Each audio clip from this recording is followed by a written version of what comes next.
Imagens.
Olá pessoal, boa noite, ou bom dia, boa tarde, boa noite. Sou Álvaro de Vardim, sou jornalista e tenho a honra aqui de ser o apresentador, o hoster aqui da primeira edição do podcast da KO Football Academy. Hoje estamos começando aqui um grande projeto aqui, vai mostrar tudo o que é a KO, ou KO, como você preferir chamar aqui, KO, porque a gente já está imaginando passar aqui as fronteiras do nosso Brasil, aqui das nossas terras brasileiras, aqui para chegar até o mundo. Então a KO Academy, Football Academy, estamos aqui para falar sobre o que a gente faz, contar a história dos nossos fundadores, falar de futebol, que é esse esporte que a gente tanto ama, paixão nacional, e não digo só paixão nacional, paixão mundial. Tanto aí, tá vendo, a gente viu o sucesso que foi aí o campeonato, né, a Copa do Mundo de Clubes da FIFA, aí a gente achou que não ia dar muito certo, mas deu muito certo. Afinal de contas, assim, o futebol é a paixão mundial,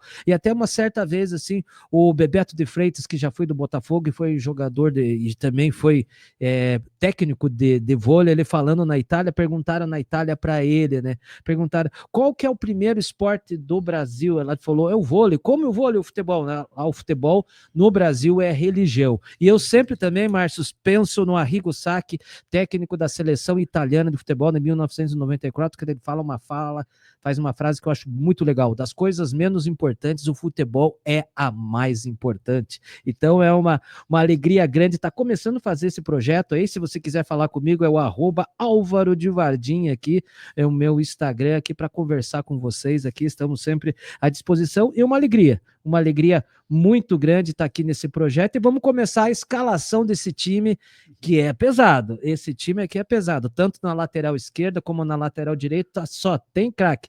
E vou começar escalando ele aí, que tem a tradição de ser um executivo do futebol, já foi gerente de competições da Federação Paranaense de Futebol, aí é mestre nas ciências do esporte. Eu vou chamar ele, o meu amigo Márcio Keller. Tudo bom, Márcio? Seja bem-vindo aqui ao KO Football Academy Podcast. Tudo bem com você? Tudo bem, Álvaro, obrigado, né, pela oportunidade, né, um prazer estar contigo, né, com meus amigos, né, nossos colegas de profissão, né, e vamos falar um pouquinho sobre futebol, sobre a KO, que acho que é interessante o pessoal conhecer esse grande projeto que está vindo por aí. Opa, com certeza. E não vamos falar um pouquinho não, Márcio, a gente vai falar um pocão aí, tem muita história, porque, por exemplo, jogador, não é pescador, mas jogador de futebol também, o que tem de história, né, o que tem de história conta muita história. E agora eu vou chamar no lado, vindo também pela minha lateral direita, eu vou chamar ele, que também já foi jogador, ex-atleta de futebol, considerado, me falaram aqui, o Márcio me falou, nos bastidores, que ele é o atleta de futebol que mais jogou em clubes de futebol aqui do estado do Paraná. Ele, Marcelo Duó. Tudo bom, Marcelo? Seja bem-vindo aqui ao podcast, que é o Football Academy. Tudo bom, Álvaro? Um prazer estar aqui, né? Boa noite a todos. E falar um pouquinho de futebol, falar um pouquinho desse projeto nosso da KO, que tem a intenção aí de trazer o futebol para essa molecada de uma forma diferente. Opa, com certeza. E é bem isso que você falou, né? Trazer esse futebol para a molecada, mostrar que a diversão não é só no celular, né? E no tablet, no computador também é legal jogar futebol. A gente já faz uma outra, nós somos, né? A gente somos de outra geração que a gente gostava de ir lá jogar bolinha de gude, ir pra rua, dar chute nos torão de terra, né? E se divertia, né? E é isso que a gente vai mostrar, é isso que a gente vai mostrar. E continuando aqui a nossa escalação, agora na minha lateral esquerda eu vou chamar ele, o craque da bola, ele que era zagueiro, né?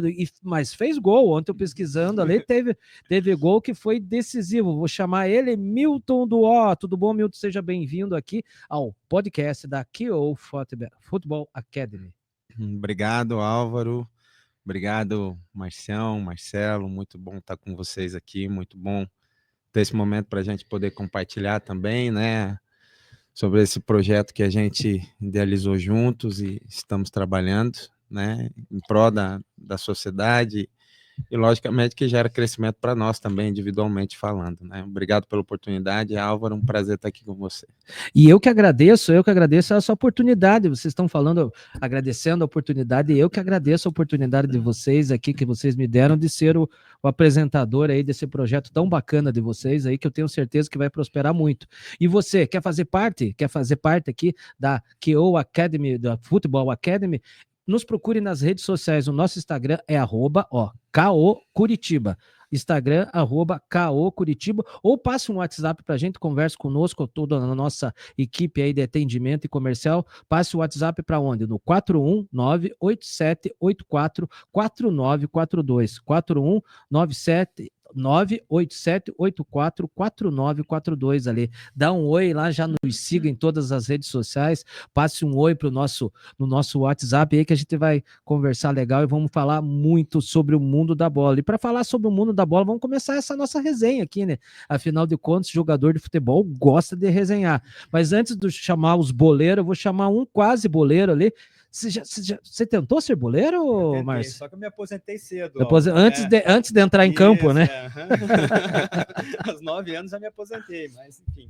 Não, eu joguei a base, joguei no Colorado, antigo Colorado, né? Joguei no infantil do Colorado, fui para o juvenil do Curitiba, e aí me aposentei no Júniors do Paraná Clube. Aí já era Paraná Clube. Certo. Por limitação técnica, obviamente, né? Mas foi uma experiência muito oportuna, né? Eu goleiro com 1,73 m, né? Foi uma experiência... Você goleiro? Que audácia, né? E fui banco ali do Neneca, Hudson, Cássio, né? Então foram atletas que depois conseguiram profissionalizar, né? Mas foi uma experiência muito, muito importante para que me direcionasse realmente para o esporte e depois me tornar um professor de educação física. Que bacana, Legal. hein? Então você veja assim que, por exemplo, você foi assim, começou já ali no terrão, né? Você nasceu aonde? Você nasceu aqui? Curitiba. Aqui em Curitiba, jogou muito nos campinhos de terra aí. Sim, na rua, né? Na rua, que era o negócio, né? Jogar na rua, que bacana mesmo. E daí daí você foi para educação física e você continuou nesse trabalho também, né? Estudando, você foi fazer um mestrado justamente porque você já direcionou tua carreira, vamos dizer assim, para mais a questão administrativa dentro do futebol, dentro do esporte. Eu tinha já uma maturidade assim, um pouquinho acima da idade, né? Então eu já percebia que eu não ia conseguir ser jogador de futebol, né? E já comecei a me preocupar o caminho a ser traçado, né? E como eu gostava muito da modalidade, eu comecei a pesquisar o que eu poderia ser dentro do futebol, né? E aí a vida foi me direcionando para a preparação física, né? Então eu logo que me formei da graduação, eu já fiz uma pós-graduação em treinamento desportivo, que me deu subsídio ali para trabalhar a preparação física.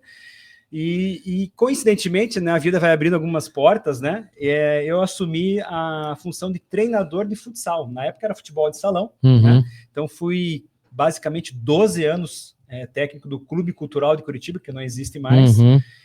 Trabalhei ali com grandes treinadores de futsal, que me deu também uma bagagem muito grande, né, dessa vivência do mundo do futebol, né? Então eu estava na quadra ali e também tive a oportunidade de trabalhar com alguns atletas que depois se tornaram profissionais. Então a vida foi me direcionando e chegou uma altura do campeonato que eu pensei assim, até quando, né, eu vou conseguir com a idade, né, a gente vai envelhecendo, que eu vou conseguir ter energia para estar dentro das 4 linhas, né? E aí fui me preocupando já em fazer ir para uma área mais tranquila, que viajasse pouco, ficasse mais com a família. E aí fui fazendo, então, eu fiz a administração, uma pós-graduação em administração, e depois emendei um mestrado em gestão do esporte, né, na Uninove, a Faculdade 9 de Julho de São Paulo. Que bacana, hein? Que bacana mesmo. Então, por exemplo, já que não deu para ser craque com o pé, né? Craque com o pé, vamos ser craque vamos dizer assim, nas tuas dissertações, né? Por isso que você perdeu o cabelo aí também, né? Tá desse jeito aí. Mas você não foi craque, né? Você não foi craque dentro do campo, mas no teu lado tem um craque dentro do campo, né?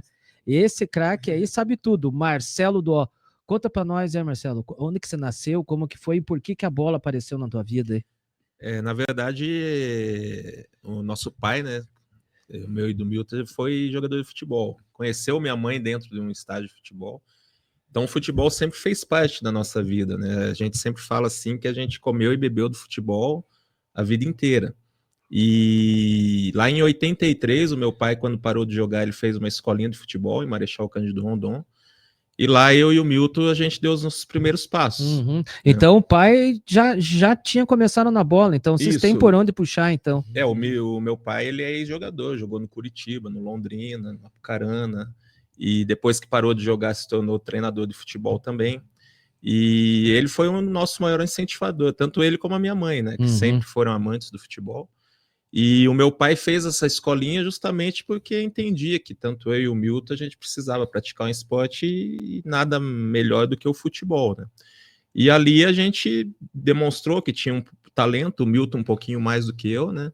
Mas a gente sempre treinando ali, batalhando e buscando assim o objetivo de ser um atleta, né? O nosso pai sempre falou isso, sempre nos passou valores muito importantes do que um atleta precisa para se tornar um jogador profissional, e graças a Deus a gente conseguiu ter aí uma carreira de que a gente se orgulha muito. E é bacana, né, você ter esse orgulho, né, por exemplo, ser um ex-atleta e agora continuar no esporte. Vamos dizer assim, Marcelo, dá pra gente colocar assim que, claro, olha a referência que eu vou fazer, né? É igual, o pessoal brinca, né? É igual cachaça, né? Você não consegue largar. O futebol tem isso, né?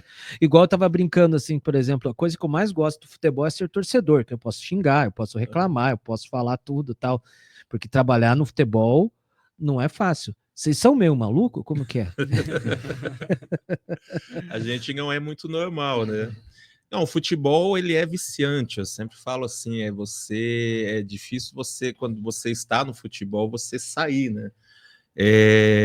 Eu sempre falo que o jogador de futebol, ele tem duas mortes na vida, né? Uma morte natural e uma morte é quando ele para de jogar futebol. Porque ali você, do nada, você perde tudo aquilo que você praticamente viveu sua vida inteira, né? Porque as pessoas têm a visão de um atleta, tipo um Neymar, os atletas que já estão lá, mas eles não sabem o que a gente passa, né? O Milton saiu de casa com 6 anos para jogar futebol. 6 anos? Eu saí de casa com 13 anos. E aquela época não tinha essa questão de você tinha que morar sozinho, né? Chorava à noite de saudade de casa. Então a gente passou por tudo isso. E quando você encerra a carreira, parece que vem tudo aquilo que você passou, né? Acaba passando por você e fica difícil de você abandonar o esporte, né? Dessa forma. Então a gente sempre está ligado aí no futebol, seja como treinador, seja como gestor, mas é difícil realmente você deixar o esporte de lado. Ai, não tem como, né? Por exemplo, eu sempre brinco, eu sempre falo assim, sabe, Marcelo? O meu sonho, né? Eu queria ser ou jogador de futebol, na minha época era o Mozart, né? Eu jogava na zaga, tal, Flamengo, aquele Flamengo, queria ser um Mozart. Aí passou um tempo, eu queria ser músico, né? Tanto que tá ali o baixo, tal, todas essas coisas, eu queria ser o baixista do YouTube. Não consegui nenhum nem outro, né? Daí eu falei, vou ser jornalista pra estar conversando com eles ali, né? E tô aqui, ó. Eu tô feliz pra caramba de estar aqui conversando com 3 caras bom de bola para justamente para a gente falar do nosso esporte aqui. E agora continuando, né? Agora na minha lateral de esquerda, vou chamar ele. Milton, seja bem-vindo aqui ao teu podcast, né? O podcast de vocês aí da KO Football Academy. E conta pra gente, como que foi esse negócio, Marcelo? Quem que é o mais velho aqui? Você é uma... Você é uma... Essa pergunta me desvaloriza. E me conta, como que foi sair de casa 6 anos de idade? Agora a gente não tem, eu não tenho filho, mas eu vejo meus amigos, eles não têm coragem de deixar o filho de sair de casa com 18 anos, 17 anos para pegar um ônibus na esquina. Como que foi sair de casa aos 6 anos para tentar ser jogador de futebol? Para conseguir ir atrás desse sonho? Álvaro, realmente isso tudo que o Marcelo falou, fazia parte de uma cultura, né, que a gente vivia dentro do nosso lar. Nosso pai e nossa mãe se conheceram dentro de um estádio de futebol, né? Então eu e o Marcelo, na verdade, até o dia de hoje, o futebol sempre ajudou, de alguma forma, a levar o sustento para dentro da nossa casa, né? É claro que isso não nos dá, não nos tira de erros que a gente possa cometer na vida, principalmente dentro desse esporte, mas sim que a gente foi preparado e forjado, né, dentro desse esporte tão maravilhoso que a gente ama tanto. Sou muito abençoado, né, por ter sido criado, né, nesse lar, né, ter tido um pai, como o Marcelo falou, uma referência, né, para nós, assim, um grande incentivador, uma mãe que aderiu à missão, né, uma menina também, digamos assim, uma camponesa de Campo Mourão, né, conhece o esporte através da vida do meu pai, decide largar a família e viver uma vida com o pai. Extrema coragem, né, criando Marcelo, né, que veio em 1974, eu nasci em 1979, logo depois, sendo uma incentivadora nata também. Hoje em dia, o que você falou realmente é verdade, eu não deixaria meu filho sair com essa idade de casa. Quantos anos tem teu filho? Agora? Meu filho tá com 21 agora, né? Agora ele já tá com 21 anos. Pode sair já de casa, então. Agora tá, inclusive, não tá em casa, né? Mas a mãe também permitir, né, que a gente pudesse viver os nossos sonhos, isso foi algo incrível. Então eu sou muito afortunado, abençoado por ter crescido dentro desse lar, porque tive o Marcelo também, que foi e é ainda, né, uma grande referência, um espelho para mim.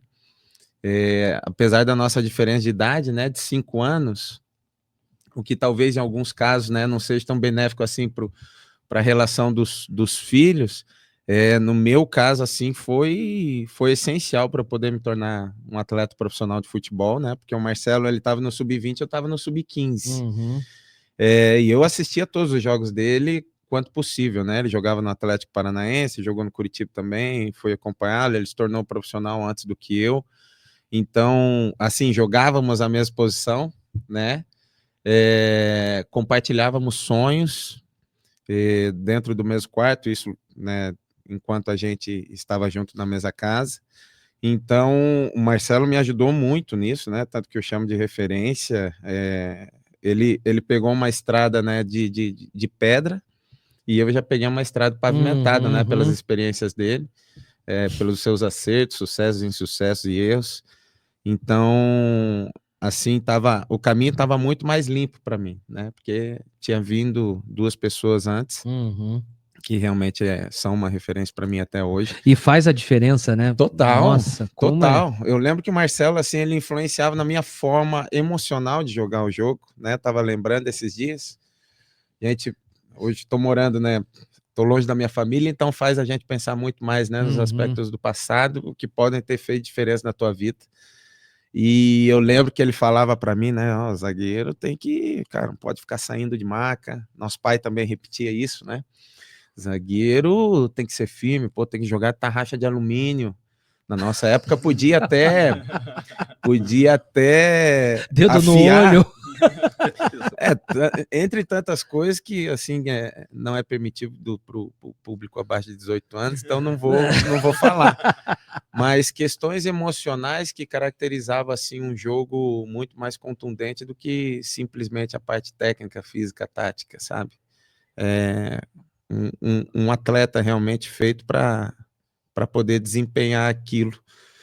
Então eu fui muito abençoado no meu lar, eu fui treinado dentro da minha casa, né? Só repetir aquilo que eu aprendi dentro de casa, fora, que eu tenho certeza que foi isso que trouxe a possibilidade de eu me tornar um atleta e fazer carreira nesse esporte tão difícil que é o futebol. E como é difícil, né? Por exemplo, eu vi esses dias o Falcão do futsal, ele falando, ó, eles querem ser jogador de futebol, né? Eles querem ser jogador, meus filhos falando, mas ele falando, pô, se eles quiserem ser médico, eu consigo fazer eles serem médico, mas jogador de futebol sempre fica essa incógnita, né? Sabe? É difícil, né, Marcelo? Por exemplo, você ter a garantia, vou ser jogador de futebol, né? É muito difícil, muito difícil. Eu sempre falo assim para os meus atletas, né? Eu pergunto, por que vocês querem ser jogador de futebol? Ah, professor, eu quero comprar uma casa, eu quero comprar uma casa do meu pai, eu quero, né, ter uma vida de sucesso. E eu sempre falo que é mais, se o objetivo for só esse, ele é mais próximo de se alcançar estudando do que tentando ser jogador de futebol. É verdade. Então, por isso que eu sempre falo, o estudo ele é fundamental.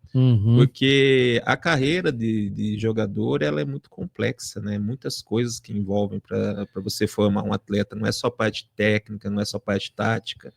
A parte mental ela influi demais, o ambiente que você cresce. Então, são muitas variantes assim que tornam o processo, você não tem realmente controle, né? E é difícil mesmo, porque não tem que ter como esse controle, né, Márcio? Você, por exemplo, foi um que chegou até umas categorias de base, né? E aí não conseguiu, vamos dizer assim, de fato, entrar no campão, nas 4 linhas ali no gramado bonito, né? Mas mesmo assim você continuou. E como que foi isso daí, por exemplo?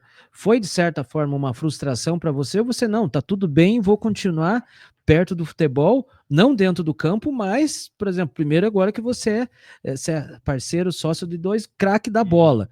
Como que foi esse direcionamento teu da carreira? Então, Álvaro, eu não sofri muito porque eu sempre fui realista, assim, e sempre fui muito observador, né? Então, eu sempre observava os colegas, né?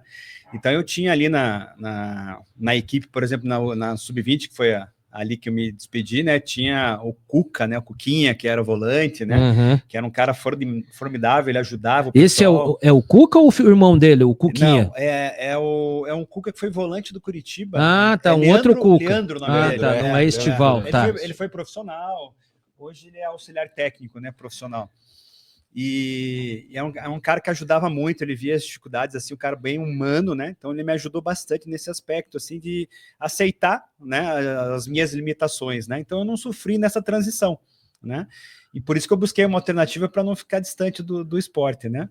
Mas voltando ali na questão do futebol ser um meio, né, da criança ela conseguir ajudar a família, enfim, o funil ele é muito grande, né? Então, hoje você tem ali centenas, né, milhares de crianças buscando um sonho, né?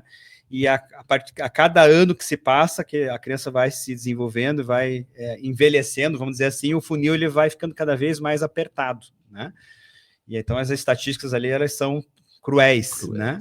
Então a criança que não tiver realmente várias variáveis ali positivas, né? Questão técnica, questão física, mental, tiver apoio da família, né? Estar num lugar que também possa direcionar ele para um melhor caminho, orientar, né? E a criança não chega, né? É muito difícil, muito difícil. Então eu sempre falo, a minha experiência foi pequena no futebol, mas da equipe que eu estava, do Curitiba, que inclusive foi campeã paranaense na época, subiram 4 profissionais, e dos 4, um só seguiu carreira, assim, que se destacou, né? Os outros são jogadores comuns, né? Então o funil ele realmente é muito difícil, e para criança que não é trabalhar desse lado, né, da frustração, né, realmente não volta mais para o esporte. Interessante. E Milton, você falou assim que, por exemplo, você teve o exemplo do teu pai, do teu irmão mais velho, né? Que você não gosta que ele seja mais velho? Que quando pergunta, né, quem é o mais velho, significa que o tempo passou mais rápido para mim, né? Principalmente a diferença de 5 anos, né? Então Entendi. Ele tá falando dos cabelos brancos. verdade. Não, mas eu vou falar daquela direito que o pessoal não gosta, mas você tá bem pra tua idade. Obrigado. Mas, por exemplo, você saiu 6 anos da tua casa, assim, mas teve o exemplo do pai e o exemplo do irmão. Como que foi teu psicológico, assim, para estar no campo, para ir, tal, vamos embora, vamos fazer. Como que foi isso? Que você trabalha, por exemplo, agora a gente fala muito da psicologia, né? Sim. A psicologia é uma ciência recente, né? Se a gente for fazer essa análise assim. Então, na época, assim, por exemplo, a tua psicologia era você mesmo conversando com o teu irmão, conversando com o pai e com a mãe. Como que foi isso aí? Assim, em casa a gente vivia, né? Vivenciava a cultura, né, do futebol. Então, e o futebol assim, ele é muito intenso, né? Eu lembro em 2002, quando o Felipão ele pega e fala que se ele não quisesse pressão, ele ia trabalhar num banco. Ele não quis dizer que o bancário ele não tem pressão, né? Tem que bater meta. Mas né? nós entendemos o que o Felipão quis dizer ali, que o que você vivencia às vezes no futebol de alto nível em 3 meses, você talvez não conseguiria vivenciar naquela intensidade dentro de um banco em 3 meses, né? Não quer dizer que não vá. Então, assim, é um ambiente de extrema competitividade. Eu cresci vendo o Marcelo, por exemplo, uma época ele ia para o Grêmio, acho que com 12, né, 13 anos de idade, 15 anos de idade. Pronto, aí eu já tinha 10 anos de idade. E o meu pai preparando ele para treinar. Os treinos do pai eram treinos que tinham bastante psicologia, sabe? Já tô vendo como que era essa psicologia. Eu lembro, a gente tinha um Fusca, né? Eu e o Marcelo, eu e o pai dentro do Fusca, e o Marcelo na frente do Fusca, correndo, né? 5 e pouco da manhã, fazendo flexão como Rock Balboa, aquele filme da década de 80, né? Levantando a camisa. Então, você acaba vivenciando essa cultura e mesmo sendo tão jovem, você já aprende que se não for assim, você não vai conseguir êxito naquilo que você sonha, né? Então, para mim, já foi apresentado ali o bônus e o ônus do futebol. E também a solução. O que talvez causou mais dor no Marcelo, né, e até no meu pai para ser feito, em mim já estava enraizado, assim, pô, eu vou ter que, se eu quero ser, primeiro foi me apresentar a dor deles, né, meu pai, nosso pai quebrou a perna, ele poderia ter optado em se aposentar, né, ou voltar a jogar futebol com 30 anos de idade. Ele poderia ter uma aposentadoria, para a época era uma aposentadoria boa, ele optou voltar a jogar, e os esforços dele para voltar a jogar, a gente está falando de 1970 e pouco, né? Não tinha protocolo para fratura de tíbia e perônio, né? De fisioterapia, ou de como se iria curar, a não ser colocar parafuso, né? No osso, e ele recuperou, colocando, imobilizando a perna, fazendo tratamento lá no Rio, no Exército, na Escola de Educação Física da URCA, né?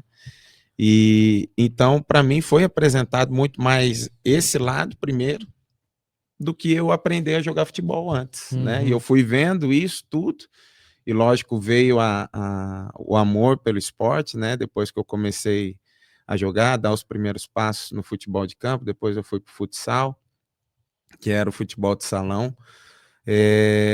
Então eu já estava muito mais adaptado àquele cenário, né, que eu estava encontrando. Então os conflitos que talvez os meus colegas possuíam, eu não tinha. É claro que eu sentia muita saudade de casa, né? Lembro das noites intermináveis, onde eu acordava de manhã, o travesseiro estava molhado, né? Não era de suor, era de lágrimas, sentia muita falta de casa, sentia falta dos amigos, mas é uma renúncia que ela vai acontecendo tão rotineira, uma rotina tão grande que você, queira ou não, você acaba sendo treinado, né? E depois você acaba conhecendo algo que é fantástico, que no meu caso, né, o melhor momento quando eu estava fora de casa nessa idade, quando era novo, era quando eu ia para o treino. que era um momento que eu esquecia, Uhum. né? Não era o momento que eu estava na escola, porque eu lembrava ainda, principalmente da minha mãe, que me ajudava muito com as tarefas, né? Bastante, eu tinha muita dificuldade para aprender as coisas da escola. Marcelo já não, mas eu tinha bastante, então sentia muita falta da minha mãe nesse quesito.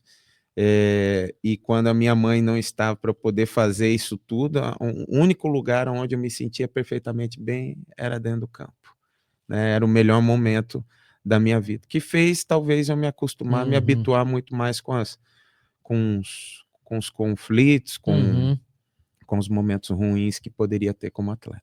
É interessante que é importante a resiliência, né? Então é bacana de ver, né? E é legal, né, colocar toda essa parte do que é a verdade do futebol, né? A verdade do futebol. E Marcelo, você tem essa, vamos dizer assim, essa fama, esse teu perfil de ser o atleta que mais jogou aqui no estado do Paraná pelos clubes. Conta pra gente como que foi essa carreira e como que foi isso? Jogou em tudo que é lugar aí? Conta pra gente lá. Tem as camisas guardadas ainda? Tem algumas. Bem guardadinha lá.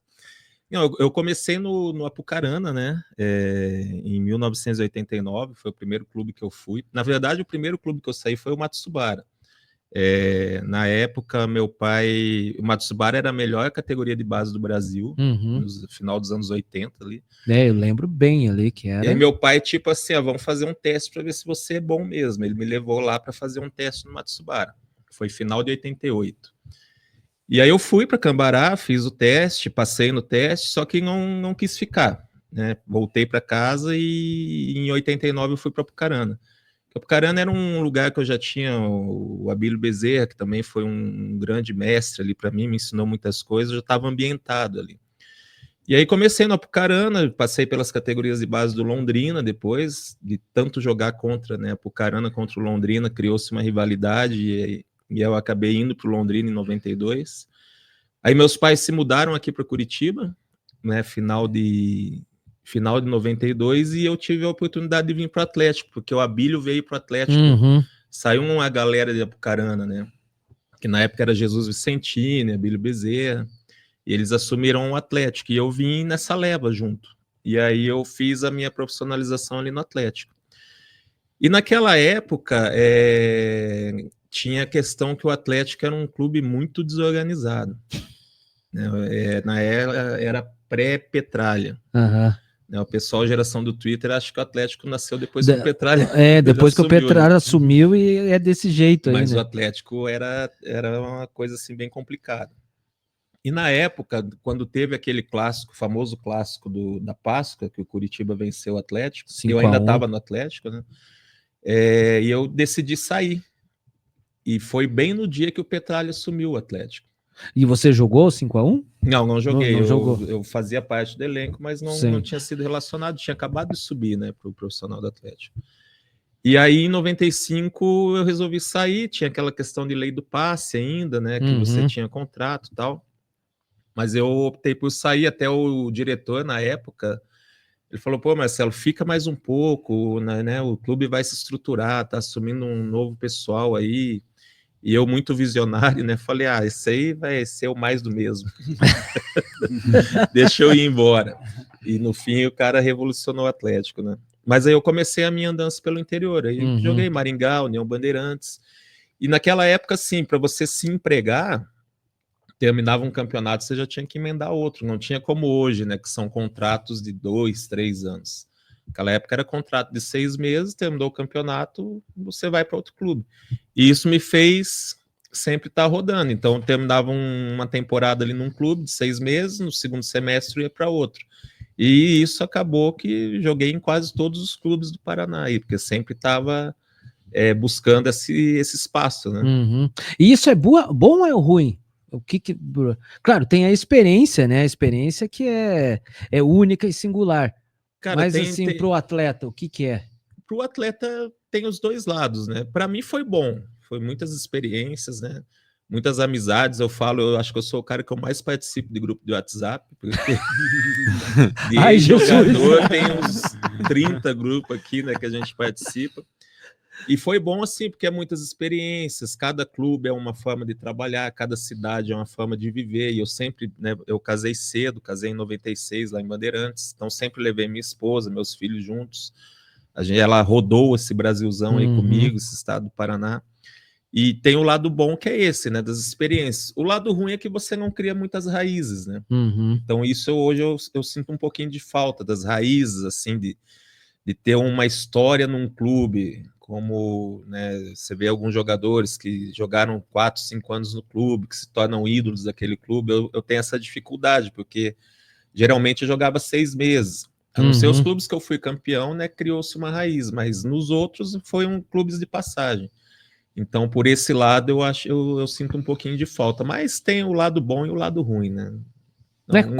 Não me arrependo. Como tudo na vida, né? Sim, como tudo, sim. São escolhas. né? Escolhas, né? Como tudo na vida tem o bônus e tem o ônus, né? Que não é fácil, né? E a tua carreira, Milton, como que foi, assim? Você rodou como que foi? Aonde foram os teus maiores sucessos, assim? Que, por exemplo, ontem eu pesquisando, até para fazer o nosso vídeo de abertura aí, vi a grande questão do jogo lá do Fluminense e do Vasco, no Campeonato Brasileiro ali, né? O quão foi importante que ligou para tua carreira e para o Fluminense ali, né? Como que foi ali? Como que foi a tua vida dentro das 4 linhas ali no Campão Verde, ali naquele tapete sagrado? Como atleta, eu comecei, né, na escolinha que o Marcelo citou, do nosso pai, lá em Marechal Cândido Rondon. Joguei futsal também na Copa Grill na época, que era a CC. E dali eu fui jogar futsal em Foz, né, bem cedinho, como o Marcelo falou. Aí de Foz fui para Apucarana, mais treinar na Apucarana, porque não tinha categoria de base para minha idade, né? O Marcelo ficou 1 ano lá e no outro ano nós fomos para Apucarana. Aí fui eu, meu pai só, minha mãe continuou trabalhando na outra cidade, ela foi depois. E daí eu joguei no Maringá Clube, futsal também. Aí esse eu fui sozinho, meu pai e minha mãe não foram juntos comigo. Aí de Maringá eu fui jogar na BB aqui em Curitiba, né? Aí aqui na BB eu joguei, fui fazer teste no Paraná, tinha um amigo meu lá que jogava na BB junto comigo. Aí ele falou sobre o Paraná pro pai, inclusive, né? O pai queria que eu jogasse no Curitiba, mas eu quis jogar no Paraná e fui fazer teste no Paraná, né? Muito influenciado por esse amigo, e tinha outros 2 meninos também que treinava com a gente, que jogava lá no Paraná Clube, que era o Julinho, o Alan, e o menino que influenciou mais foi o Lúcio Flávio. Aí eu fui, fiz o teste, passei, aí fiquei no Paraná, né? O Paraná, assim, é o clube que, logicamente, que eu amo, passei muito tempo dentro do Paraná Clube, morei lá, vivenciei não só como atleta profissional, mas foi o clube que me lançou também como treinador. Então, é um clube que eu tenho uma gratidão imensa, né? Por tudo que eu vivi, meus grandes amigos no futebol, amizades que perduram até hoje e que, assim, fizeram muito impacto na minha vida, foram amigos que eu fiz ali também. Então, no Paraná Clube eu tive as convocações para a seleção brasileira, né? Sub-15, 17, 20, profissional. Foi a equipe que me lançou no Campeonato Brasileiro com 17 anos ainda de idade, contra o time que eu torcia antes de entrar no Paraná Clube, que era o Corinthians. Muita gente que eu vi jogando aquele jogo, eu era fãzaço dos caras. E o legal desse jogo, tava o Marcelo assistindo meu jogo, né, pela TV Globo lá em Bandeirantes, que ele jogava no Bandeirantes, a minha mãe em casa e o meu pai era o representante do jogo, era o mesário do jogo. Que beleza, hein? E antes de eu entrar, tive que pedir autorização para ele, né, assinar a súmula. Lembro que ele estava tão nervoso quanto eu. Imagine! Tava bem nervoso. O jogo foi no antigo Pinheirão, tava lotado o Pinheirão. Nós acabamos perdendo de 1-0 para o Corinthians, mas foi um jogo que ficou marcado. Aí do Paraná, eu fui para o Olympique de Marselha, voltei, né, da França, voltei para o Paraná, Aí, em 2001, eu fui para o Atlético Paranaense. No outro ano, fui para o Goiás. Do Goiás, eu fui para a Turquia, no Samsunspor. Voltei para o Brasil, fui para o Vitória da Bahia, Inter de Limeira, o Fluminense, né? E esse gol aí, quando eu faço, porque eu chego no Fluminense com o pessoal desconfiando demais, né? Que eu estava vindo do Vitória, a gente tinha caído na segunda divisão, para a segunda divisão do Brasileiro no Vitória. Em que ano isso? 2004. E eu tinha jogado bastante. Então a torcida Falou, não estava que muito feliz comigo, do Vitória. E eu saí do Vitória e vou para Inter de Limeira. Fui para jogar só alguns jogos na Inter de Limeira. Inter de Limeira caiu também.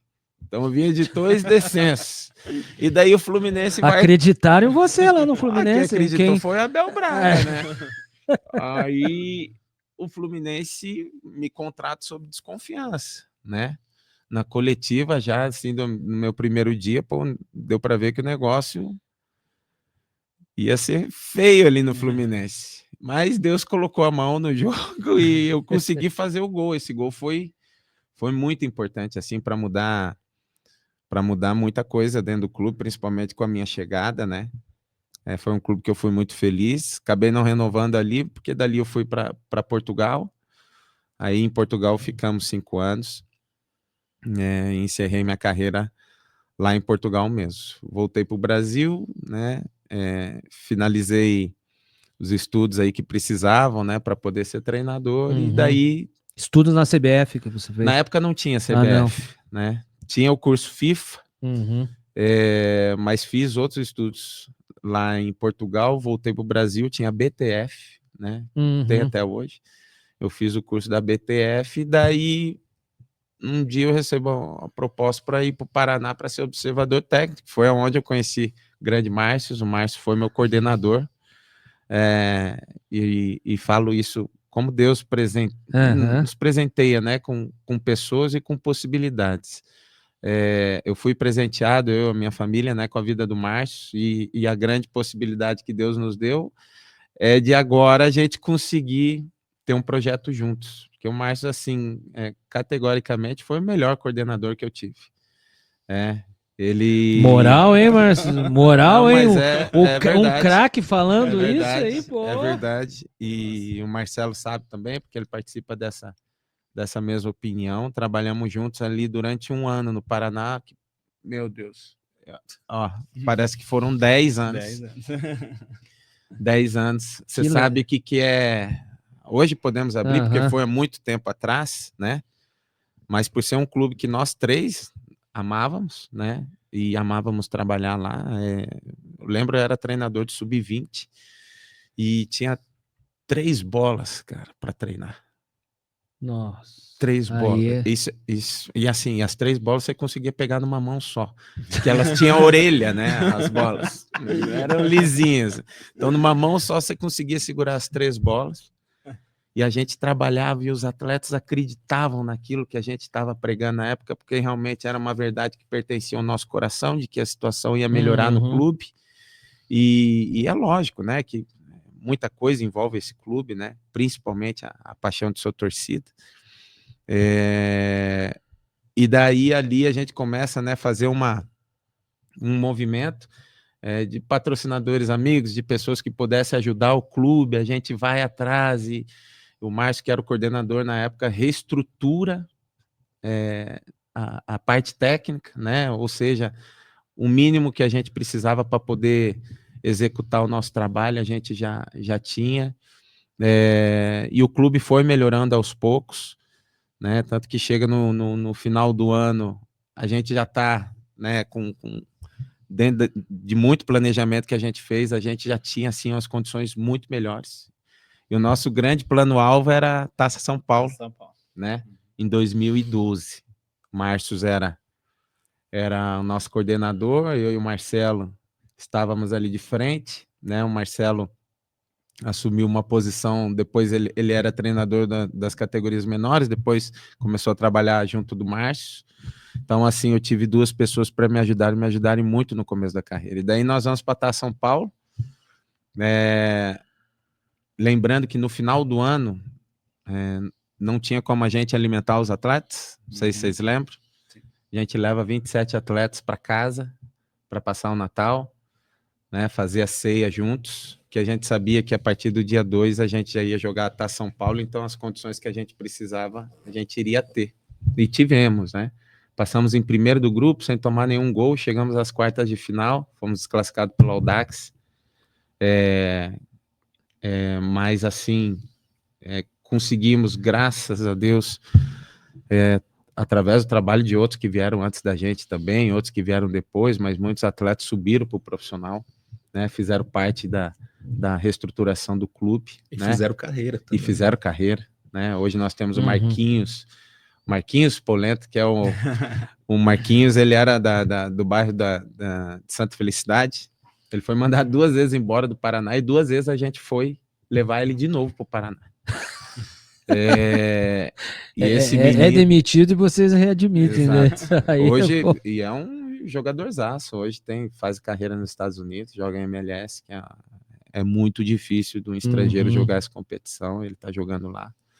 Tem sua família formada. Carlinhos, acho que está na China. Júlio César jogando no Chapecoense. Netinho. Nossa, Neto Lamaor. Tanta gente, Leandro Vilela. Muita gente. Assim, a gente não vai lembrar de todos, né? Todos são os nossos amigos. Subiram 9 de uma vez só, né? Subiram 9 atletas, verdade. 9 atletas uma vez só subiram para o profissional e fizeram parte da reestruturação do clube naquele momento. Então, assim, foi uma história muito legal, uma história que eu conto para os meus filhos, eu conto em casa, né? Até para tentar converter eles para se tornarem paranistas, né? Mas não tem jeito. Eles torcem para quem? A minha esposa, ela torce para o Atlético, porque ela me conheceu quando eu estava jogando no Atlético, né? A minha filha, ela mesma fala que é a torcedora modinha, né? Então, ela também torce pro Atlético. Eu também não soube converter ela muito bem, né, a ser paranista, né? Levei ela para comer um pão com bife na Vila Capanema, e para mim aquilo era o máximo, porque meu pai levava, mas os jovens mudaram, né? Total. Exato. Aí minha esposa levou ela na Baixada, ela comeu canapé, empadão, pizza. Aí não teve como eu lutar contra isso, né? Já o meu filho, ele gosta muito também, gosta muito do Paraná Clube. Mas... ele é jogador profissional, ele está no Campo Mourão hoje, né? Vai disputar a 3ª divisão do Campeonato Paranaense. Então ele não torce para nenhuma equipe. Hoje ele é Campo Mourão, né? Hoje ele é Campo Mourão. Hoje ele é Campo Mourão. Mas assim, é legal, Álvaro, dentro da tua pergunta, né? Hoje eu estou diante de 2 pessoas assim que para mim são um reflexo, né, daquilo que eu pretendo, não só na parte profissional, mas também pessoal. Você trabalhar com pessoas que você confia é bom, você trabalhar com pessoas que você confia que elas têm capacidade é bom, mas você trabalhar com pessoas que você confia que elas têm capacidade, que você as ama e elas amam você, é algo fundamental para o sucesso. E o sucesso não tem a ver, né, com a caracterização de medalhas, de troféus, até porque esses dias aí, alguns anos atrás, eu tinha um troféu, melhor jogador, melhor zagueiro do Campeonato Goiano, minha esposa colocou para segurar a porta para não bater. Então, os troféus desse mundo, né, eles não equivalem a muitas coisas. É, né? O que verdadeiramente importa, né? É a amizade, né? São os sentimentos verdadeiros que a gente guarda das pessoas, que é algo que, junto desses caras aqui fenomenais, a gente tenta implementar na nossa escola hoje. E você sabe que eu achei bem legal esse teu relato que você falou aí, e daí eu já quero emendar contigo aí, Márcio, mas quero fazer... Eu, por exemplo, só para falar para nossa audiência, eu já conheço o Márcio já faz há muito tempo, sei da competência dele, conheci hoje o Milton e o Marcelo, conheci pessoalmente, que já como um torcedor eu conhecia, mas na hora que eu vi vocês, sabe quem que vocês... Não por aparências, mas eu me lembrei do Paulo Vieira com o irmão dele.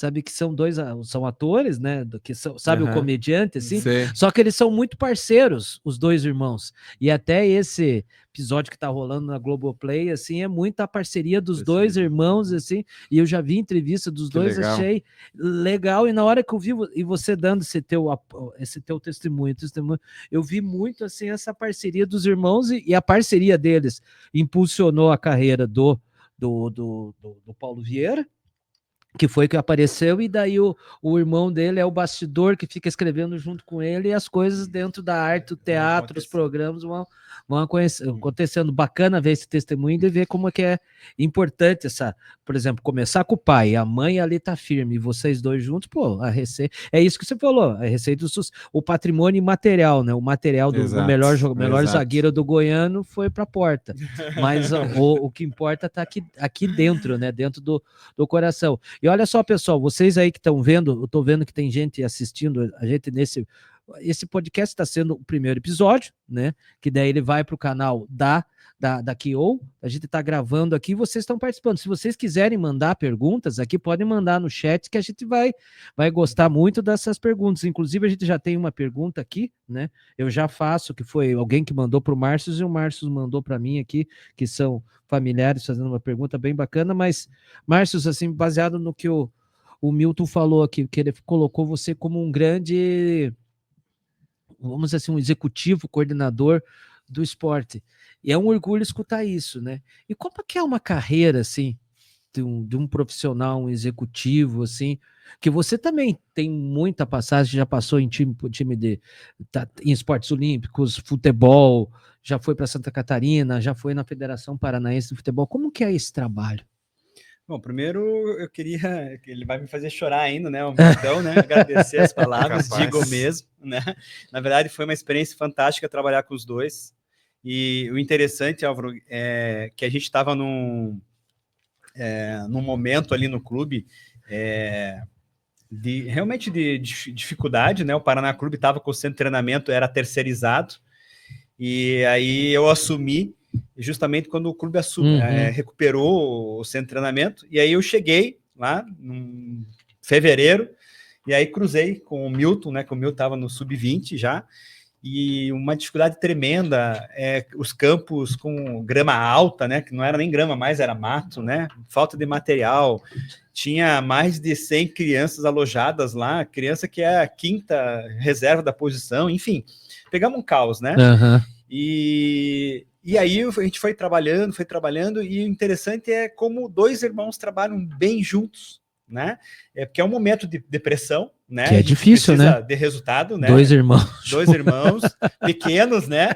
E precisando de resultado, o clube precisando buscar o seu espaço no cenário de volta, né? A gente tinha essa meta na Copa São Paulo de pelo menos passar da primeira fase, que fazia já alguns anos que o clube não passava. E me surpreendeu assim, o relacionamento, a maturidade dos dois de trabalharem juntos, né? E nessa dificuldade, enfim, foi muito interessante. E a gente conseguiu montar uma equipe forte, né? Uma equipe, a comissão técnica, todos daquela época de 2012 são profissionais hoje que estão atuando aí em grandes clubes, sabe? Então, não foi acaso, né, que a gente conseguiu fazer um bom trabalho ali em 2012. E respondendo a tua pergunta do gestor, né? É uma área difícil, Álvaro, né? Eu aprendi muito, a gente aprende muito com os erros, né? E principalmente com os erros.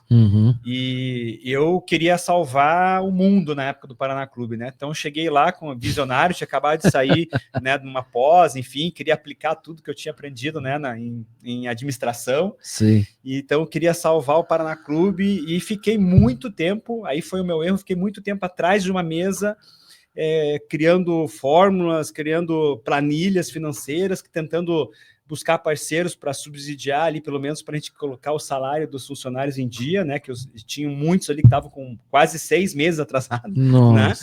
E já então, era um sacerdócio até desses trabalho voluntário desses funcionários, né, desses colaboradores. E a distância, né? Em Quatro Barras ficava distante, eu morava no Portão na época, né? E salário atrasado, enfim, então a gente era um aficionado ali pelo Paraná Clube, e aí eu trouxe, nessa dificuldade de tentar resolver tudo e criar processos que eu gosto, né, de pop, enfim, de de gestão, deixar tudo, as coisas funcionando, eu tive a necessidade de buscar alguém na área técnica, né? Para estar do meu lado, ter um braço direito ali. Foi quando eu puxei o Marcelo para o meu lado, para ele comandar daí as comissões técnicas, né? E eu consegui focar exclusivamente na parte administrativa do clube, né? Enfim, foram surgindo daí outras oportunidades, né? Eu jamais pensava que fosse trabalhar na federação.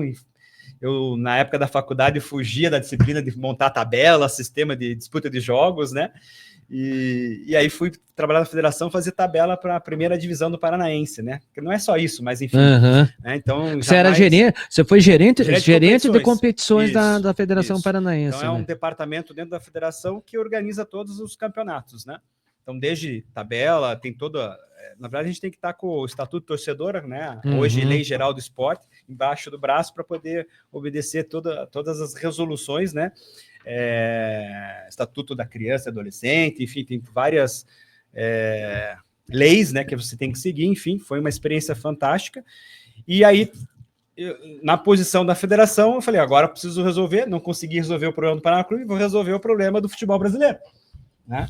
E aí estamos. Você foi aumentando o teu sarrafo, né? Você foi... E aí a gente começa a dar murro em ponta de faca, né? E a gente vê que sozinho a gente não consegue nada, né? E mudar o sistema do futebol brasileiro hoje, né? Do sistema, né, hierárquico do futebol é difícil, né? Se a gente tem experiências aí com ligas, né? Que não consegue, enfim.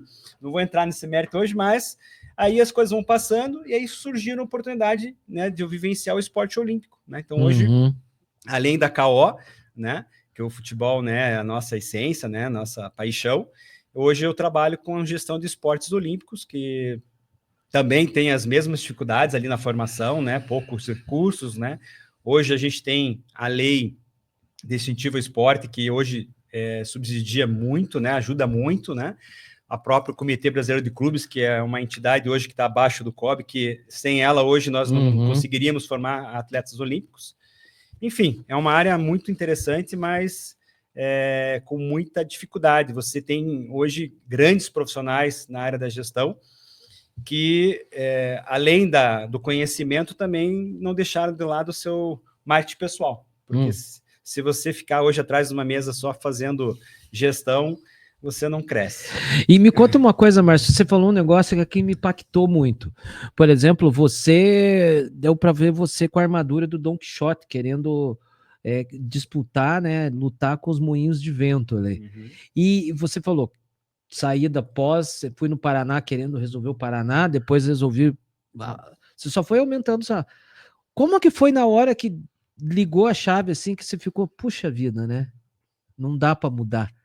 E como que você fez assim para mudar aqui dentro da cabeça, para você não se frustrar e continuar firme com esse mesmo sorriso que você tem até hoje? Porque eu nunca vi você desistir, sempre tá animado.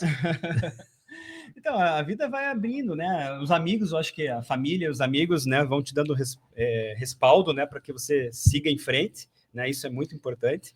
Eu nunca pensei em desistir, né, de mudar de área, enfim, sempre buscando o meu espaço no esporte. Me identifiquei muito agora com a questão dos esportes olímpicos, porque o processo de formação é igual, né? O processo de formação, tanto no esporte olímpico como no futebol, é claro, tem as suas particularidades, né? Mas você tem que detectar o talento, você tem que formar o talento, você tem que formar o cidadão, né? Então, isso não muda de esporte, né? E então, isso sempre me motivou. Então, por isso que a gente sempre está tentando buscar sempre algo a mais, e o KO, ou KO, né, é uma oportunidade de realmente a gente não depender, né, de ninguém, né? Você, em consenso que nós três, a gente consegue criar, né, ações, e o planejamento ele acontece sem ter influência política no processo. Que isso bem atrapalha muito. Nossa, e como? Se já é difícil fazer política na política, imagina a política no lugar que não é da política. É difícil mesmo, é complexo mesmo aqui. A gente recebeu uma pergunta aqui por WhatsApp aqui da nossa audiência. A pergunta é assim: Para qual tipo de cenário vocês pretendem preparar? Agora estamos indo para o caminho para a Kio, né? Para qual tipo de cenário vocês pretendem preparar os clientes da Kio? Qual tipo de capacidades que vocês querem desenvolver nos atletas? É bem isso mesmo, daí eu complemento. A Kio o que é? É entretenimento, é alto rendimento, é formar cidadãos, é isso ou é tudo isso? Então, boa pergunta, Álvaro. É assim, a gente entende que o futebol, ele, assim como todo esporte, né, ele dá a possibilidade para a criança de ela criar capacidades, né, para a vida. E lógico que dentro da KO a gente quer oportunizar, digamos assim, essas capacidades para os atletas. Não que a gente tenha o poder de criar isso dentro de uma pessoa, né? Mas nós podemos, através da forma como nós lideramos, né? E a liderança, ela passa por essa transformação, digamos assim, da criança, do atleta, do adolescente ou da pessoa que não é atleta, considerando aqui atleta aquele que está efetuando o esporte, né? Não interessa se é profissional ou se sonha no futuro se tornar um profissional, mas sim que capacidades que sejam assim, capacidades inteiramente fortalecidas, né, através das experiências rotineiras que a gente tem dentro do futebol.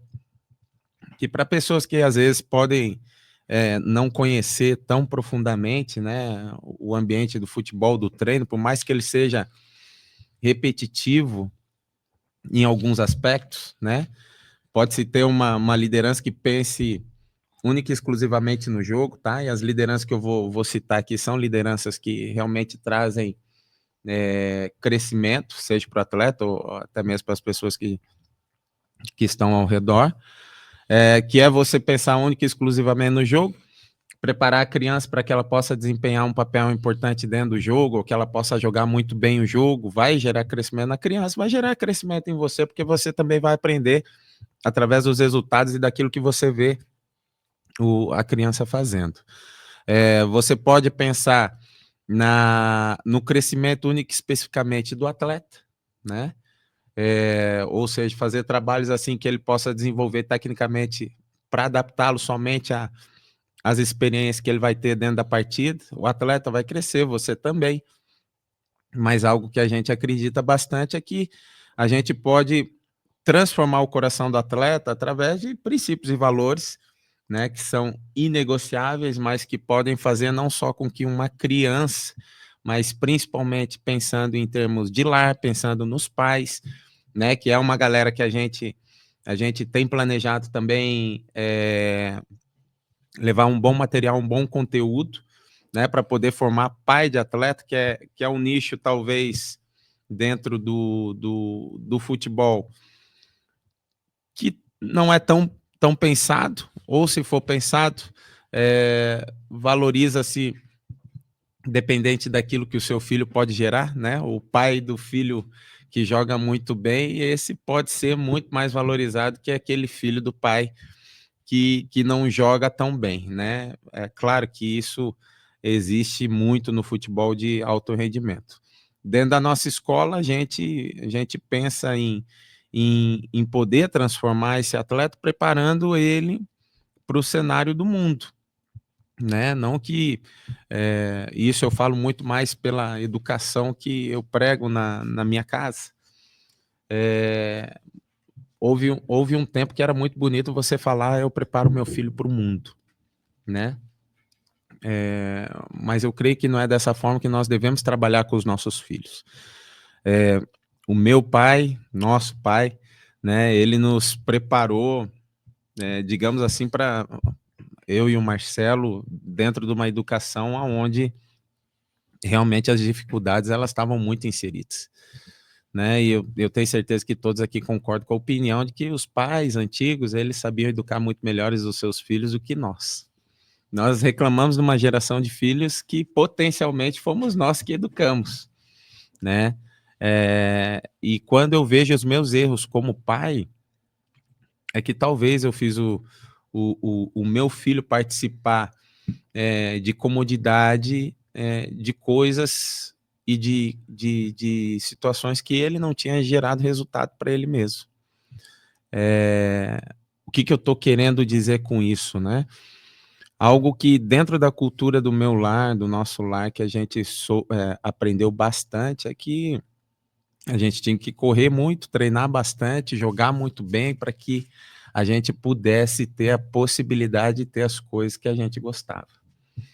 O Marcelo me ensinou muito isso no seu primeiro contrato como profissional, que ele pegou e me deu um videogame usado, na época videogame cartucho, se eu não me engano, Super Nintendo, né? Ele fez o primeiro contrato, chegou com o videogame usado lá em casa. Romanão, comprei meu primeiro contrato. Que legal, gente, hein? festejando, feliz, e comprou com jogo ainda. Porra, que bacana, hein, cara? Parabéns, hein? Top demais isso.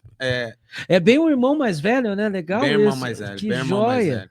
E assim, o que não, a gente não é aprende? tão mais velho, né? 5 anos, mas é legal, eu digo assim, isso é o afeto. Você vê que o que o futebol, né, ensinou para ele através da vida dele. Pô, se eu trabalhar bem, eu vou ter retorno, né? Só que o trabalho em si, que as pessoas veem como jogo, é somente aonde vai ser exposto aquilo que eu fiz no secreto. Né? O trabalho em si é renúncia, que tem a ver muito mais com a disciplina do que com a exposição dos seus talentos. Né? E dentro da escola a gente quer criar esse tipo de capacidade nas pessoas que lá estão. Né? Não só nos nossos atletas, mas também nos nossos pais. Eu vim a esse mundo como filho, ninguém me ensinou como ser pai. Pai de um menino, pai de uma menina, poucas pessoas. Os filhos não vêm com manual, né? Não vêm. Cometi muitos erros, né? Muitos erros mesmo. Erros tais que eu peço perdão aos meus filhos quando eu lembro, aqueles que eu não lembro. Infelizmente não dá para pedir perdão, mas cometi muitos erros, né, na educação dos meus filhos. E isso que eu tive pais que me ajudaram, né? Tive pessoas perto que me ajudaram. Ninguém sabe também como que você vai ser pai de um atleta, né? Ou pai do menino que tem um potencial incrível, ou pai do menino que não tem potencial nenhum. Como que você vai ser pai desse menino? Como é que você vai lidar com seus sonhos, com frustrações dele? Eu tenho um amigo, ele tem 38 anos e até hoje, e ele é extremamente inteligente, um cara cheio de capacidades intelectuais, mas ele fala que o grande culpado por ele não ter sido jogador foi o pai dele. E eu cheguei a falar para ele, mas cara, você é ruim. A culpa é tua, é você que não foi jogador porque você é ruim. A gente joga bola, né? Eu fiquei chocado, você falou assim, o que eu vou do pai? Daí você vai, você é ruim, cara, não adianta. Pois é, não, mas o cara já tá, o que eu quero dizer, né? O cara tá com quase 40 anos, ele tá colocando a culpa, depositando a culpa nas costas do pai, que não apoiou ele no sonho dele. Eu falei, pô, teu pai foi fenomenal, velho. Teu pai é um visionário, né? E ele é um empresário hoje que na área que ele atua, ele tem muito sucesso. Então, assim, como lidar, né, com esses conflitos, né? Como lidar? Eu até gostei do que você falou aí também, que vocês estão trabalhando até os pais, né? Porque agora, depois do Neymar pai, o que existe de pai querendo se tornar pai de jogador, né? Virando quase como até com uma profissão e seguindo, querendo. Virou, né? Virou, assim. Então, e tem muitas vezes que o pai coloca, o pai, a mãe, a família coloca todas as expectativas em cima daquele garoto. Exato. E até mais que isso, né? Coloca todas as frustrações também. Isso. Coloca as expectativas das frustrações que eles tiveram numa vida passada, que não foram capazes, não tinham potencial para poder cumprir, e agora uma criança é o responsável para que isso seja alcançado. Então, assim, os pais, eles são muito importantes, né?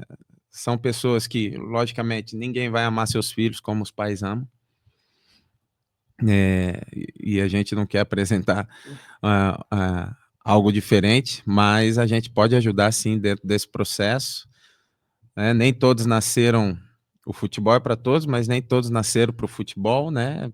As pessoas podem trabalhar no futebol, mas nem todos vão ser atletas profissionais, e isso não é algo pejorativo, né?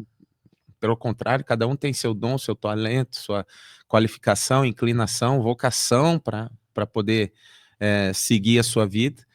E graças a Deus por isso, porque é a diferença que nos completa, né? E não nós sermos iguais. Então, ponto-chave principal da nossa escola, assim, são os pais, o Álvaro.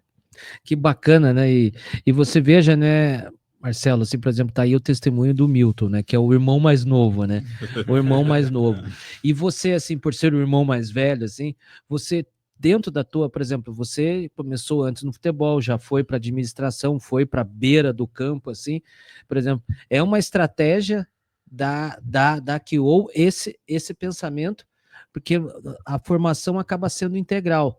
Não é só exclusivamente a formação do jogador de futebol, mas sim todo aquele entorno. Porque se você não tem um entorno bem estruturado, a carreira não se torna uma carreira estruturada. Pode ter uma carreira de sucesso, que são vários que a gente conhece, que tem sucesso, mas não são estruturados, né?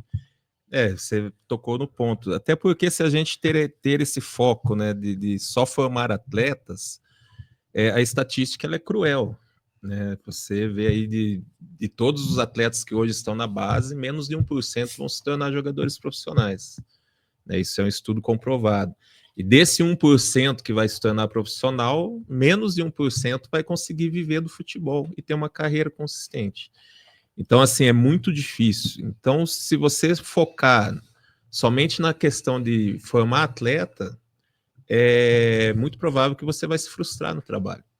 Então, o que a gente pensa? De formar esse atleta por completo, não só a parte de campo, mas de formar os pais, de formar todo o seu entorno, como se posicionar fora de campo, a importância do estudo, a importância do plano B. Né? Eu digo assim que o plano B é essencial, e para alguns até eu falo, né? O plano B é o futebol. Né? Estude, tenha a sua formação, o plano B é o futebol, que é o que tem mais possibilidades de não dar certo.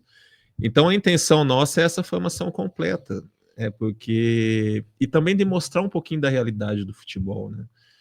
Eu, além da KO, tenho uma outra escola de futebol também, e ali a gente observa, às vezes nem tanto é problema do atleta, né? A maioria dos problemas, dos conflitos, eles são causados pelos pais, né? E na pressão que os pais fazem nos meninos. Eu tenho meninos que muitas vezes eles treinam melhor sem os pais assistindo do que com os pais quando os pais estão assistindo. Para alguns eu até falo, pai, vai dar uma voltinha ali, né? Deixa o menino treinar.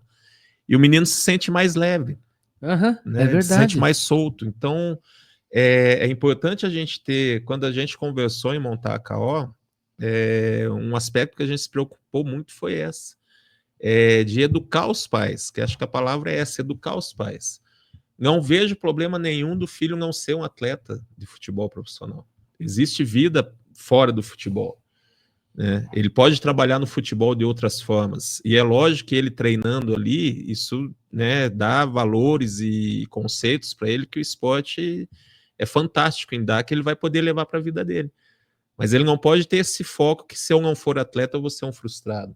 Então isso que a gente também tenta passar aos pais, né, de trabalhar esse lado, que o esporte ele tem que ser uma coisa saudável, não pode ser um peso. A partir do momento que o esporte se torna um peso, né, isso é ruim para a criança, isso é ruim para os pais. Eu vejo que, né, já vi muito nessa trajetória aí de quase 40 anos com futebol, eu já vi muitos atletas que não vingaram justamente pela essa pressão excessiva dos pais. E você vê que a gente sempre tá vendo assim, não, você tem que jogar brincando, se divertindo. A gente fala para Vinícius Júnior, para Rodrigo, tem que jogar brincando. Falei, pô, o cara tá no Real Madrid, né? Tem que jogar para estar motivado. Eu falei, pô, mas que motivação, né? Que precisa mais, né? Mas é justamente isso, porque você veja assim, a Simone Biles abandonou uma Olimpíada, durante a Olimpíada, por causa de pressão. Você veja, por exemplo, o Diego Hipólito caiu 2 vezes, né?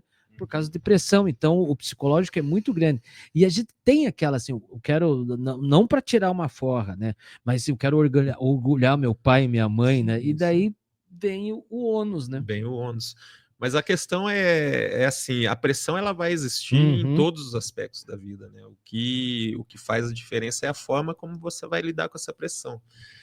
E aí, nesse ponto que eu digo, essa pressão ela não pode vir dos pais. Né? Os pais têm que ser o alicerce. Porque muitas vezes, se o pai pressiona, eu tenho, né, muitas situações em que o pai vira treinador e você vira o pai, porque se você também for o treinador, quem que vai acalentar aquele menino? Né? Tá o pai gritando lá fora e você gritando aqui, o menino não sabe o que vai fazer. Então, muitas vezes, aí o treinador, os papéis se invertem, né? O pai vira treinador e o treinador vira o pai. Então, quando acontece isso, é muito difícil para a criança. Então, o pai, a mãe, ele tem que ser pai e mãe.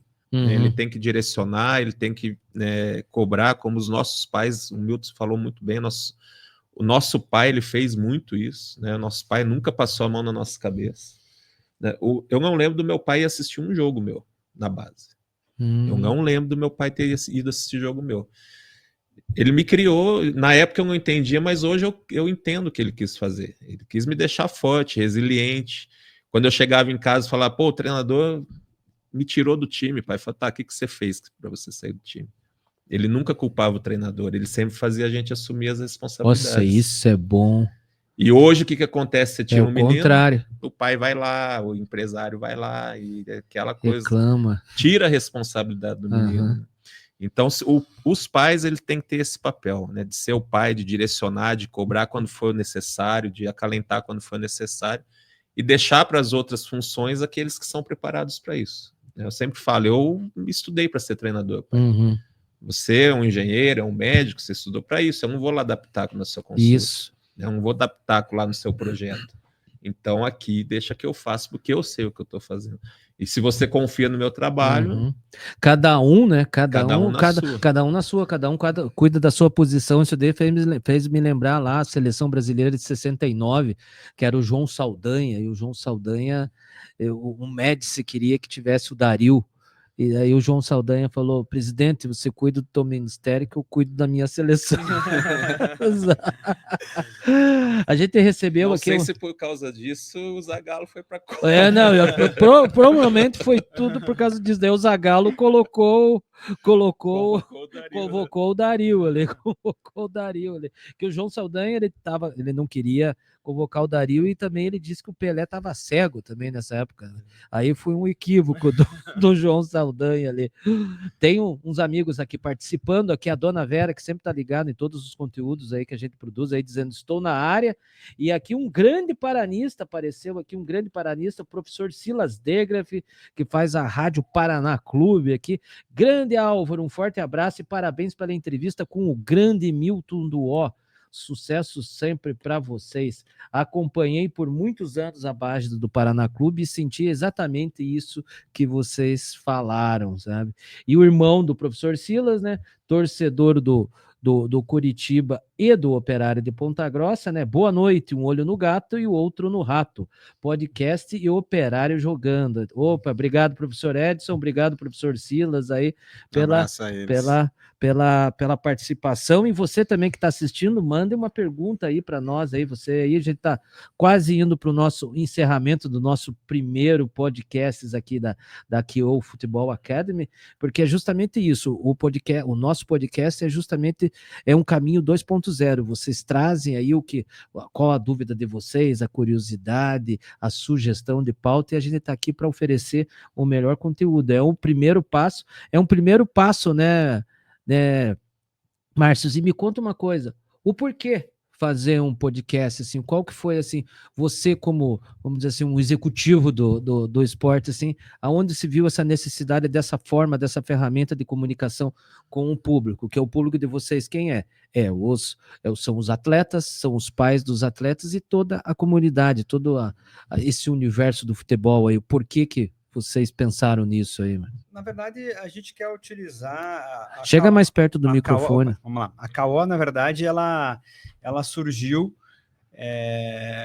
mesmo pela essa proximidade que nós temos, né, de ter trabalhado juntos e tal, e ter a mesma linha de pensamento, né, de enxergar realmente o futebol como uma ferramenta de educação, né? Tanto que um dos projetos da KO, a gente está dentro de uma escola, né? Então a gente atrelar, né, o futebol como uma ferramenta de educação e trabalhar nesse tríplice, né? A escola, família e escola educacional, né? A família e a KO, né? E está dando muito certo, né? Então a iniciativa do podcast foi justamente a gente mostrar para os nossos clientes, principalmente os pais, né? Que a ideia é realmente estar muito próximo dos pais. Que eles conheçam melhor quem são, né, os integrantes da KO e o que a gente está planejando aí para a sequência, né, do nosso trabalho, né? E eles ficarem tranquilos que realmente é um trabalho sério, né, um trabalho que vai ter continuidade, não é pontual, né? E que a KO não é só alto rendimento, né? O alto rendimento vai ser uma consequência do trabalho, né? Que hoje a preocupação realmente é a gente trabalhar como uma ferramenta educacional, transformando, né, a criança num cidadão, né? A gente tem algumas estatísticas, eu não sei precisar a porcentagem, mas grandes CEOs aí, estava até conversando com eles ali antes do podcast, né? Grandes CEOs norte-americanos hoje, que atuam em grandes empresas, tiveram vivências, foram atletas olímpicos, né, de destaque, e hoje estão numa posição corporativa, né? Isso então, os Estados Unidos tem muito isso que a gente não consegue, né, criar de fato aqui, que é o esporte escolar, né, na high school, o esporte universitário, aí vem o profissional, né, que é muito, e a gente tem que trazer isso. Interessante que você falou, por exemplo, você veja que o esporte, e o futebol, no nosso caso aqui, que a gente está conversando, ele é um retrato da vida. Sim. Sim, trabalhar em grupo, né? Cada um tem as lideranças, né? Os perfis, né? Nós temos sempre numa equipe, você tem um atleta dominante, você tem um atleta sinergista, um consistente, né? Que são tipo de personalidades, né? Que reagem de forma diferente, né? E o líder, né? O professor, ele tem que saber lidar com essas características, né? Senão você não consegue implantar nenhuma atividade para esse grupo, né? Então você tem que conhecer bem com quem que você está, como que é a criança, como que ela reage, né? Qual é o perfil dela, para você conseguir desenvolver uma atividade. Nós temos um case ali na KO de um menino que a mãe fez a matrícula na KO e falou assim: ó, meu filho vai só treinar, não quero que ele participe de competição nenhuma. Né? Aí eu falei, mas a competição, ela é a cereja do bolo, né? A parte boa, não, mas eu não quero que o meu filho se frustre, né? E aí a gente começou um trabalho com ele. É um menino que tem a sua qualidade técnica, né? E aí começou trabalhando, ele não foi nos primeiros amistosos, né? Mas agora ele tá bem solto, assim. Então a gente acha que logo ele já estará inserido aí numa competição. Então foi interessante foi um impacto, né? Que geralmente a criança entra, a primeira coisa, cara, quando que vai ser o campeonato, né? E aí com ela foi diferente. Mas hoje ela tá bem inserida, tá segura, tá me surpreendendo. Interessante que você trouxe isso daí. Vocês já assistiram uma série no Apple TV, Ted Lasso? Não. Então vocês têm que assistir. Então tá aí. Então, se vocês não têm Apple TV, assinem Ted Lasso, que vocês vão amar. Já tem 3 temporadas, eu assisti as 2 primeiras, a terceira eu não assisti. Resumindo, é sobre futebol. É um time da Premier League inglesa que contrata um técnico de futebol americano para treinar lá. Então, daí acontece tudo, sabe? É fantástico, vocês vão adorar muito. Ted Lasso na Apple TV. E tem uma hora que um ex-jogador, ele é o mais ranzinza, ele é bravo, mas ele se torna jogador. Depois ele se aposentou, ele era um grande cara e foi fazer ser técnico de futebol na escola da high school também. Daí ele estava dando aula lá e também não podia ter essa frustração, né? Medalha para todo mundo. Ele falou: que medalha para todo mundo? Não pode, tem que frustrar. Mas como? Não, professor, então tá bom. Daí ele pegava as medalhas e fazia, ele tochava a medalha nos alunos, assim, não, tem que aprender a ter. É aquela coisa, tem que conquistar. Por exemplo, que é diferente do nosso, que eu sou corredor de rua, né? Que, por exemplo, a gente ganha a nossa medalha de participação. Né? Mas é diferente, porque daí, tipo, na vida também não é tudo como vocês mesmos colocaram, tudo flores. Não, tem as suas dificuldades aqui.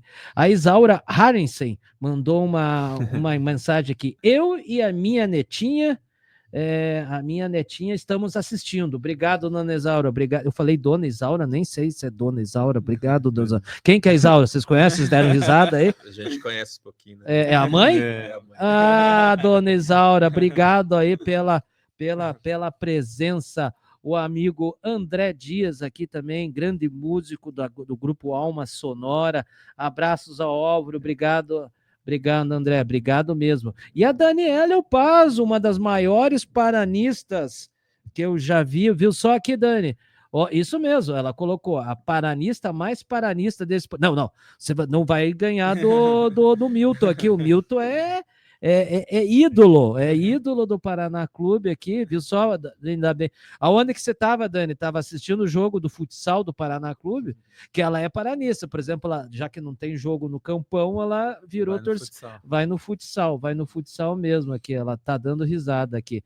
Valeu, Dani, pela tua presença aqui. E o professor Edson me mandou aqui uma pergunta aqui.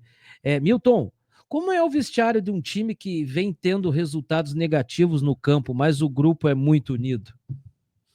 Olha que boa, ótima pergunta, professor. Eu vivenciei um vestiário assim algumas vezes, né?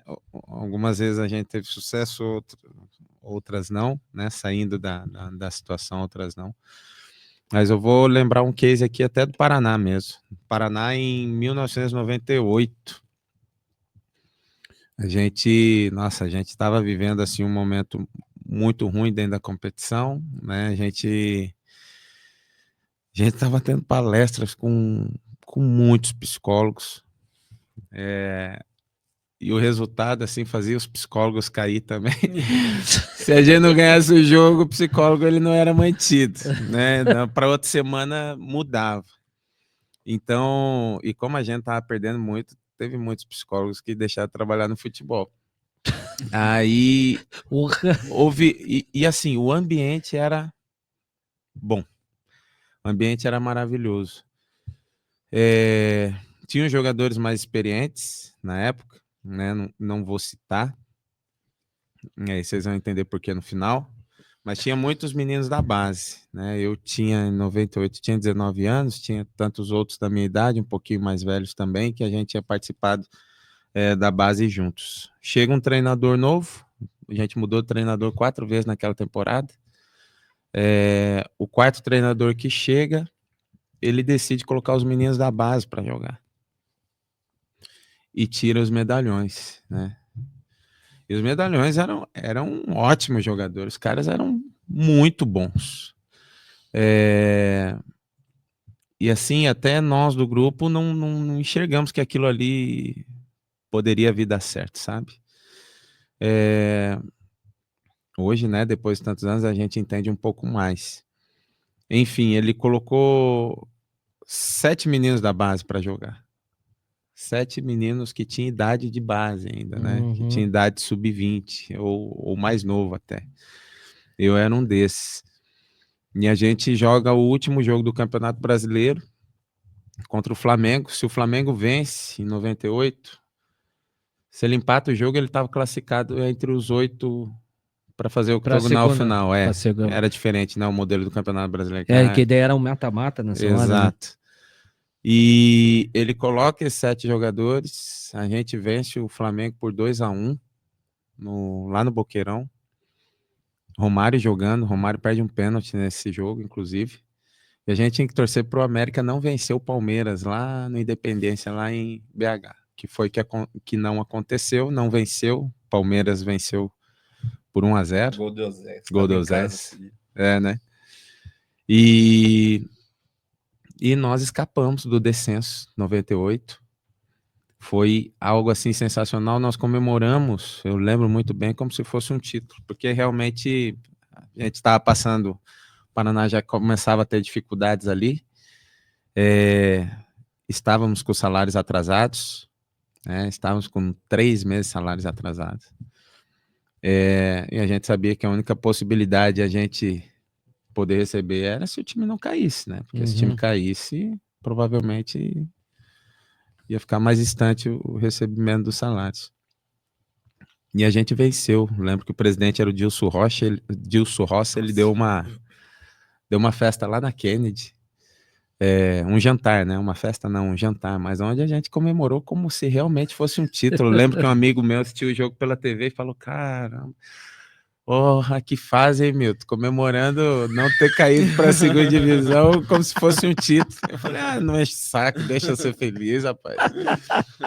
Mas enfim, tinha Muito bom. 7 meninos da base, né? Tinha o Reginaldo Vital, eu, Lúcio Flávio, Ilan, Fernando Miguel, Emerson Bandi, Marcão, nossa, muita gente, jogando titular, 7 moleques, 7 meninos. A gente conseguiu vencer uma grande equipe, que era a equipe do Flamengo. Então, assim, vivenciar esse tipo de situação não é fácil. Principalmente quando a gente tomava o primeiro gol, o adversário fizesse o gol antes do que a gente, já vinha os mesmos pensamentos, vixe, vai ser igual. Lá vai. Olha o psicológico. Eu lembro um jogo que nós fomos jogar lá no Mineirão contra o Atlético Mineiro. Um ex-jogador foi na nossa pré-eleição, o Tacílio Gonçalves era o treinador. Aí esse ex-jogador, ele foi lá para ajudar, tal, já tinha jogado no Paraná, inclusive ídolo do Paraná. Aí ele falou assim, gente, o negócio é jogar pelo lado esquerdo, o Vitor, então, a torcida tá pegando o pé dele demais a jogar pelo lado esquerdo, que é certeza que vocês vão vencer. E fomos com isso na cabeça, além de outras coisas que o Tacílio Gonçalves falou. Não dá nem um minuto de jogo, a gente faz uma falta no meio campo, assim. Aí vem o tal do Vitor bater a falta, né? O jogador que estava sem confiança para jogar. Esse cara bate uma falta que a bola ela passou subiando assim da barreira, eu estava na barreira e foi lá na gaveta. O Marcão não conseguiu alcançar a bola. Na hora eu lembrei daquele ex-jogador amigo, querido, ele é vivo até hoje, não vou falar o nome dele. Rapaz, imagine se esse homem tivesse com confiança, né? Ele chutou a bola lá do meio campo. Só que daí eu virei, vi o gol e vem à tona os mesmos pensamentos, né? Poxa, hoje vai ser difícil de novo. Então o ruim de vivenciar esse momento é que ele parece eterno quando você está dentro dele. Você não consegue enxergar com esperança quando te vem os gatilhos, né? O gatilho nesse caso era o gol do adversário. Você não tem força para... A não ser que quem te lidere consiga ver as tuas capacidades para poder te tirar desse lugar. E a gente virou alguns jogos, né? O nosso treinador era o Márcio Araújo, coordenador das categorias de base em Cotia, né? Do São Paulo. Atualmente é lá em Cotia. Atualmente lá. Encontrei ele esses dias, a gente estava lembrando das histórias. Cotia é um espetáculo. Foi lá em 22, eu fui lá. Muito top. São Paulo é referência. E ele, o que ele fez? A gente foi jogar contra o Santos, que tinha acabado de ser campeão da Sul-Americana. Santos saiu ganhando de 1-0. Na Vila Belmiro a gente conseguiu virar. Fomos jogar contra o Palmeiras. Palmeiras acabamos perdendo o jogo 3-2, né? Lá no Parque Antártica, e depois nós viemos para esse jogo contra o Flamengo. Mas de 7 jogos a gente tinha que ganhar 6 para escapar. E a gente ganhou 6 jogos. Meu Deus. Então, assim, o líder, ele tem a capacidade de transformar o coração do seu liderado, né? Se souber principalmente a liderança sobre si, né? E entender, logicamente, com sensibilidade aquilo que os liderados podem realizar. Então, é mais ou menos assim o vestiário. O vestiário era alegre, né? Você vive numa comunidade muito mais fechada. Então, por exemplo, no Vitória, que eu joguei bastante jogos, tivemos 4 treinadores. Com os 4 treinadores eu joguei. Só que o time perdia muito. Então a torcida achava que o grande culpado era eu. E talvez tinha razão, né? Até eu me perguntava, os caras não vão me tirar? E daí chegava num momento que eu não conseguia sair de casa, rapaz. Os torcedores não podiam me ver na rua. Eu morava num flat, eu era cobrado pelo cara que ia pegar meu carro para eu ir treinar. Assim, eu vivia uma prisão domiciliar. minha esposa queria ir conhecer Salvador. Eu falei, vai você. Vou nada. Vou apanhar aí na rua. Então, é um momento muito difícil, onde você se resguarda em quem? Nas mesmas pessoas que estão passando pela mesma coisa que você está passando. E aí, ou você se fortalece mais, né? Ou como em outros vestiários também, você não aguenta mais o cara que está do teu lado e acaba tendo brigas, né? Conflitos, que já aconteceu também, vivenciei. Bah. Bom, é um baita de um relato, hein? O professor Edson nem imaginava que ia ser tanto assim, uma história bonita pra caramba, né? E a Daniela aqui falou pra mim aqui que o esposo dela, o Ramon, tava no jogo lá contra o Flamengo, e ela até falou: alguém errou o pênalti, né? Daí até o Milton aqui falou que foi o Romário, né? O Romário que. Não é que ele errou, foi o Marcelo, alguém. Melhor jogador de 1994. O Marcelo, a gente chamava ele de Marcelo Babão. Marcelo defendeu o pênalti. Defendeu o pênalti do Romário. Nossa, pra você ver o que é o negócio, o que é o cara, né? E daí, tipo, a Dani tá dizendo que estão lá assistindo, né? E aí, peraí, como que é aqui? Aí o Atos e o Arthur, né? São paranistas também, são paranistas. Então, daí eu pergunto pro Marcelo aqui. Pergunto para Marcelo. Opa, cadê? Vamos por aqui. Qual é a importância do futsal para a formação do atleta? Pergunta top. Essa pergunta é fera. Ao meu ver, é fundamental. Né? O futsal é o espaço onde eu vejo assim, você vê muita diferença na formação do atleta, daquele atleta que jogou futsal para aquele atleta que não jogou futsal. O futsal, eu acredito que até os 11, 12 anos seria exclusivamente jogar o futsal e depois fazer a transição para o campo.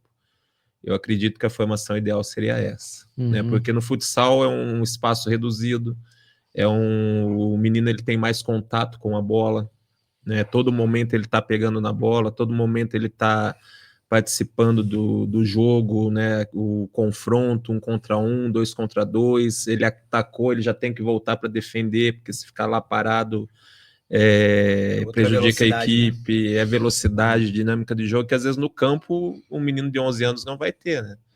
Às vezes no futebol de campo o menino 11 anos toca na bola e depois uns 4, 5 minutos que vai tocar de novo. Né, o goleiro, pro goleiro, o Márcio acho que pode falar até melhor, né? Mas o gol menor tá toda hora recebendo bola ali, tem que estar esperto o jogo inteiro, e às vezes no campo o goleiro fica lá um tempo inteiro e não chega a tocar na bola. Então, para mim, né, se eu hoje fosse um coordenador de um clube de futebol profissional, com esse foco em formação, até 12 anos o menino jogaria somente futsal. E a partir dos 12 anos faria a transição para o campo, porque eu acredito que o futsal ele é fundamental assim, na formação do atleta. Eu tô até pesquisando aqui, porque eu esqueci o nome, né? Mas é o Leozinho, que joga no Atlético. Por que será que ele não... Será que o Odair, os outros técnicos não colocam tanto ele? Porque ele jogou bem no Ituano, não sei se você tem esse conhecimento dele, né? Que tem a imprensa critica, né? Dizendo assim, não, mas ele não está preparado para o campo. E eu vejo numa visão assim de torcedor mais zoeiro mesmo, assim, que como que você colocou, o futebol, eu acredito que o futebol de salão, pelo espaço ser menor, vai te dar mais possibilidade para você jogar no campo. O futsal ele te dá muito recurso, né? Só que assim, se esse menino ele não faz a transição para o campo, ele vai ter dificuldades, né? Porque é um outro piso, é uma outra dinâmica de jogo. Então, chega em um certo momento ali, isso é minha opinião, né? Não é a verdade absoluta, mas entre 15 e 16 anos que o atleta ele tem que fazer a opção. Se ele vai ser profissional do futsal ou se ele vai ser profissional do campo. Eu vejo muitas dificuldades do cara que já tem uma carreira no futsal, ele ir para o campo. Não que ele não consiga, né? Ele vai conseguir, vai performar, mas ele não vai conseguir performar da forma como ele performa no futsal. Um exemplo muito claro para mim foi do Falcão, né? Quando ele foi para o São Paulo, Lógico, há aquela polêmica que o Leão é. deu uma barrada nele, que ele poderia ter tido sucesso e tal, mas é um processo de adaptação que às vezes eu não sei se o jogador do futsal ele está disposto a fazer. Porque no futsal ele é um ídolo, ele é um jogador de alto nível, que no campo ele não vai ser o mesmo nível que ele era no futsal. Ele vai ter que começar ali por baixo para poder ocupar o seu espaço. Então talvez o que falta seja isso, né, para o Leozinho. Também o treinador dá mais oportunidade, porque é um período de adaptação. Aí entra a situação do clube, né? Não sei se o Atlético está num período legal assim para poder dar oportunidade, porque está sendo pressionado pelos resultados. Então tudo é uma coisa muito complexa, né? Você tem talvez não é uma ciência exata, né? Talvez se fosse um outro momento, né? O Atlético num outro momento, numa outra situação, numa primeira divisão, talvez teria esse tempo de dar para ele. Hoje, né? O Leozinho vai ter que entrar, vai ter que resolver, porque senão a torcida vai... Não, e é isso que acontece. O Atlético precisa de solução, então talvez não seja o momento ideal, mas eu acredito muito nisso, sabe? O futsal ele é fundamental na formação e o processo de adaptação, né, para o campo ele é mais complexo que talvez a torcida pense. Nossa, como é complexo mesmo, né? E a Daniela, ela fez uma pergunta que é simples, né? Antes o Edson agradeceu ao Milton, né? Valeu, Milton, muito obrigado aí pela resposta. E a Daniela perguntou também, o Milton foi da base, fez futsal? Fez futsal. Foi até pesquisa de caso, né? O Marcelo falou, pesquisa não, é um componente bom para poder estudar. Por que tantos jogadores da minha geração viraram atletas, né? Da geração 7-9, falta dedos, né, para contar quantos atletas se tornaram profissionais no Paraná Clube. E todos jogavam futsal. Menos um, né, que era o Moza, que é treinador do Curitiba hoje. Ele não jogava futsal, é um talento incrível, na minha opinião. Ele e Perdigão, né, os melhores jogadores que a base formou. Paulinho Miranda também não chegou a jogar futsal, mas ele já era 7-4, né, da idade do Marcelo. Perdigão jogou um pouquinho ali no final, e o Paraná tinha algo naquela época. Eu jogava na BB, então todo atleta que jogava futebol de campo no Paraná Clube era obrigado a jogar futsal no Paraná Clube. E isso depois de um ano no Paraná, que o Paraná fez essa regra, né? Sei. Porque a BB, outras equipes estavam ganhando do Paraná. Então, aí que eu decidi parar de jogar futsal. Mas muitos atletas jogaram comigo, jogavam futsal, se tornaram jogadores profissionais. E isso que o Marcelo falou é bem importante. Tem um caso também de um colega meu que jogou futsal até mais velho. Ele, quando foi para o campo, teve muita dificuldade, se tornou atleta profissional, mas o estímulo é outro, né? Era um atleta extremamente lento, mas conseguiu se tornar um atleta profissional, mas teve muita dificuldade. Certamente no futebol de hoje, não sei se conseguiria. Mas tem uma idade certa realmente para poder usufruir desse esporte, para poder ser algo no futebol de campo. O Santos tem dentro do protocolo da base, não sei se mudou, mas tinha time de campo até as categorias da iniciação, treinar uma vez por semana no futsal. Então, o futsal ele faz parte, né, do desenvolvimento do atleta para o futebol de campo também. Interessante isso. E olha só a Daniela, né, que trazendo assim, que então ela tá feliz, ela tá feliz agora lá. O Atos está com 10 e está na base de campo e B do futsal. Então estamos no caminho certo. Estímulo perfeito, né? Igual o Marcelo falou, o Márcio, o atleta pega bastante na bola ali no futsal. Todo lugar do campo é um lugar de risco, né? Então você vai criar um caráter no menino de arriscar. Se ele driblar na frente, perder a bola, pode ser gol. Então, assim, frustrações que vão tornando no menino um caráter existencial depois para o esporte. Poxa, que bacana, hein? E você vê, né, que um complementa o outro e vai construindo um grande atleta, né? Vai construindo um grande atleta. Márcios, que papo bom, hein? Olha só, Muito bom. 1h43. 1h43. Passa rápido. Até o Atos e Arthur colocaram aqui, ó. Isso no Santos é estatutário no futebol, assim, que tá no estatuto, tem que jogar. Perfeito. Márcios, que papo bom, hein? Muito bom. Obrigado Bom, por esse passa muito convite. rápido. É isso. Nós que agradecemos aí a oportunidade. Gostou? Oh, com certeza. Eu só queria deixar só uma dica ali no trabalho, 10 anos, né, que ela comentou, né? Aham. Que ela trabalha em paralelo o futsal e o campo, né? Isso, o Atos tá com 10 e tá na base do campo. E no B do futsal. Não, só É. cuidar, na verdade, né, a sobrecarga de trabalho, né? Tá trabalhando com os dois, são valências ali diferentes, né? Então, cuidar, eu acho que é importante os dois estarem, né, as duas comissões alinhadas, né, para que não tenha uma sobrecarga nessa idade de 10 anos, né? Pode comprometer um pouquinho ali o crescimento dela. E vem até depois, né? É bom que o Márcio levantou isso daí, Álvaro. O seguinte, bem rapidinho. A minha rotina, quando eu tinha 13 anos de idade, eu treinava, eu ia para a escola, ganhava bolsa nesse colégio que eu estudava pelo futsal.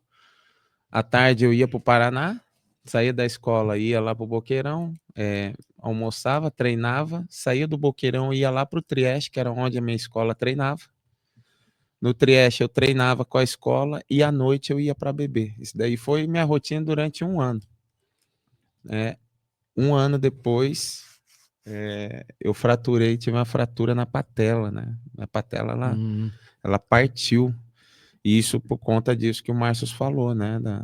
Do excesso de treino, não respeitando, né, a idade que eu tinha, a formação óssea ainda se desenvolvendo, né? Acarretou esse tipo de problema. E hoje tem um problema que tem acontecido muito entre os jovens, que é a espondilólise, né? Que é uma fratura na coluna. Nossa! Com muitos meninos de 14 para 15 anos, 13, 14, 15 anos. Dizem que também pode ser em função, né, dos campos sintéticos, né, que agora existem, mas tem que tomar cuidado com a sobrecarga de treinamento. Caramba, hein? Caramba mesmo. O Atos e o Arthur, não, o Atos, né? Ele disse, eu estou com o professor Matias no campo e Grande futsal Matias. no Paraná. Então tá alinhado já nos dois.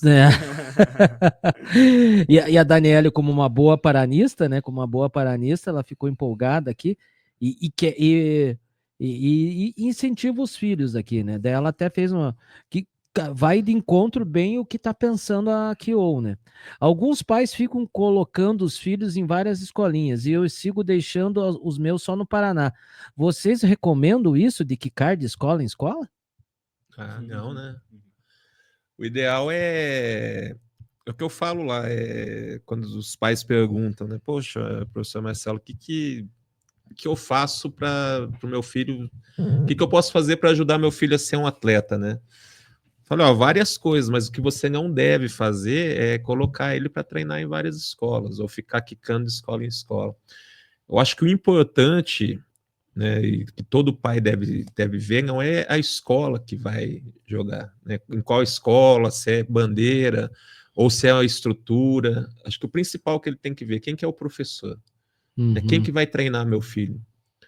Porque um bom professor num campo de terra, ele vai conseguir fazer teu filho evoluir, né? Um professor que não seja tão bom na maior estrutura, ele vai prejudicar. Então, acho que o primeiro passo para os pais, né, verem o melhor lugar para o seu filho treinar é saber quem que vai dar o treino, né? Qual é a metodologia que vai ser utilizada, qual a experiência desse professor, né? Porque ele vai ficar ali, né, toda essa parte de formação do esporte vai ser com aquele professor. Então, acho que é mais importante o pai saber disso. E por isso a importância de não ficar pulando, né, de escola em escola. De achar, e em Curitiba, né, tem muitas escolas boas, né, muitos professores competentes. É achar o que mais se adequa, né, mais se ajusta à sua realidade e manter ali. Né? Não se preocupar com o resultado, não se preocupar que a escolinha não está ganhando títulos, porque isso não é importante na base. O importante é a formação e a forma como que estão treinando com o seu filho. Formar um grande atleta, isso daí que é o importante mesmo. E a Daniela aqui agradecendo, colocando, adorando esse podcast, sempre falo, nunca será só futebol, e não será mesmo, como eu falei mesmo aqui, Daniela, dentre as coisas menos importantes, o futebol é a mais importante.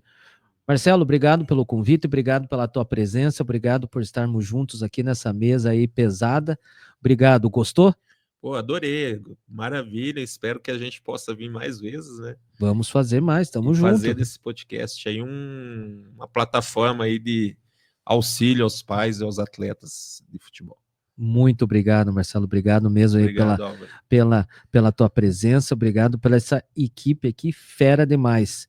Milton Duó, grande zagueiro, obrigado aí pela tua presença, obrigado aí pelo convite, né, de vocês me colocarem nesse time aqui só de craque. Isso daí, como eu sempre falo, como dizem, né, conviva com 5 pessoas, assim, que você é a média dessas 5 pessoas, então, estou feliz aqui de estar fazendo parte de uma mesa pesada de profissionais tão competentes. Obrigado, Milton, obrigado por você compartilhar todo o teu conhecimento dentro do campo e fora do campo. Que isso, Álvaro, eu que agradeço, parabéns a você, né, da forma como levou, né, da forma leve, todos nós ficamos assim meio tensos, né, estamos tão acostumados a tá ainda mais num programa ao vivo, falando coisas tão importantes, né, e de grande responsabilidade, mas a forma como você levou tudo facilitou muita coisa, muito, muito mesmo. Parabéns a você, obrigado. Opa, obrigado, Milton. Fico muito feliz aí pelo teu retorno, muito feliz pelo teu carinho e de fazer parte dessa equipe aqui. Aí eu vou também, agora vou colocar o comentário da Daniela aqui. Parabéns, pessoal. Parabéns, Álvaro. Você é excelente comunicador. Sucesso. Aí eu vou... Tem que aceitar, né? Obrigado, Dani. Obrigado mesmo aí pela tua presença. Obrigado toda a família de vocês aí, paranistas aí, ficaram muito felizes aí de ver paranistas aqui na mesa, participando aqui, uma alegria muito grande que esse projeto, né, Márcios, a gente siga em frente aí, fazendo bastante conteúdo, porque veja assim, que esse conteúdo, a partir disso, vamos fazer os cortes, assim, esse conteúdo vai mostrar para os alunos, para os seus pais, seus familiares e toda a comunidade da bola, o que é a KO Football Academy. Márcio, obrigado. Marcelo, obrigado. Milton, obrigado pela presença e obrigado pela presença de todos vocês que estiveram aqui vendo ao vivo essa nossa gravação e a presença de todos vocês aqui para vocês que estão vendo depois, né? Depois dessa gravação, tá? Vai estar disponível em todas as redes sociais, no nosso canal. E falar nisso, se inscreva no nosso canal, ative todas as notificações aqui do canal do YouTube da KO Football Academy, nos siga no Instagram, @KO Curitiba, no YouTube também, @KO Curitiba, e você quer fazer parte aqui da nossa equipe, de toda a nossa escola aqui de futebol, então passe um WhatsApp para a gente no 41987844942, 41987844942. Pessoal, abraço para todos vocês. Márcio, Milton e Marcelo, um abraço para todos vocês. Fiquem bem, pessoal. Um ótimo final de semana e uma ótima semana com muitos gols que a gente, mesmo no amistoso, a gente vença também. Pessoal, abraço, fiquem bem. Paz de espírito e fé no futuro. Tchau, pessoal. Valeu!